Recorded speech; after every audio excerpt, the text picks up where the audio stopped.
देश की जनता से अच्छे दिन लाने का वादा करने वाली बीजेपी के अब खुद के दिन ही अच्छे नहीं चल रहे हैं। इसीलिए बीजेपी को एक के बाद एक कई बड़े झटके लग रहे हैं। उसके सहयोगी भी उसे आंखें दिखा रहे हैं। अब बिहार में बीजेपी को करारा झटका लगा है और ये झटका बीजेपी के विरोधियों ने नहीं, उसके सहयोगी ने ही दिया है।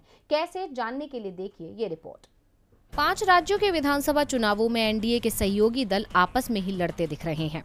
मणिपुर में बीजेपी के सामने जेडीयू चुनौती पेश कर रही है, तो यूपी में वीआईपी और जेडीयू ने बीजेपी की राह मुश्किल कर दी है। बीजेपी की ओर से सफाई दी जा रही है कि उसका गठबंधन जेडीयू और वीआईपी से बिहार में है, दूसरे राज्यों में नहीं। लेकिन अब बिहार में भी बीजेपी के सहयोगी उसे झटका दे रहे हैं। बिहार में एनडीए की सरकार है, जिसमें बीजेपी के अलावा जेडीयू, वीआईपी और हम शामिल हैं। लेकिन राज्य की एनडीए सरकार में कुछ भी सही नहीं दिख रहा है। बीजेपी नेता अपनी सरकार के मुखिया नीतीश कुमार पर जमकर निशाना साध रहे हैं, तो जेडीयू ने इसका करारा जवाब बीजेपी को दिया है। बीजेपी के कई नेताओं को जेडीयू ने अपने पाले में कर लिया है। जेडीयू के राष्ट्रीय अध्यक्ष ललन सिंह की मौजूदगी में बीजेपी के कई नेताओं ने जेडीयू का दामन थामा है।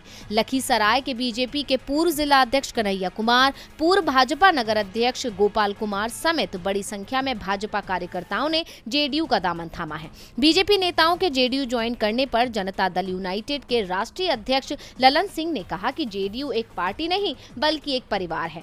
यहाँ पर सिर्फ बड़े कार्यकर्ताओं का ही नहीं, छोटे कार्यकर्ताओं का भी सम्मान किया जाता है। जेडीयू के इस कदम को देखकर कहा जा सकता है कि अब बीजेपी पर उसकी सहयोगी पार्टी भारी पड़ गई है, क्योंकि अभी तक बीजेपी अपनी सहयोगी पार्टियों को कमजोर किया करती थी, लेकिन इस बार जेडीयू ने बीजेपी में ही टूट करके उसे कमजोर कर दिया है। जेडीयू के इस कदम को उसका बदला या फिर नहले पर दहला भी कहा जा सकता है, क्योंकि बीजेपी ने अरुणाचल प्रदेश में जेडीयू विधायक को तोड़कर उसे कमजोर किया था। उस समय तो जेडीयू की ओर से सिर्फ बयानबाजी ही हुई थी, लेकिन अब जेडीयू ने बीजेपी से बदला लिया है और पुराना हिसाब भी चुकता कर लिया है।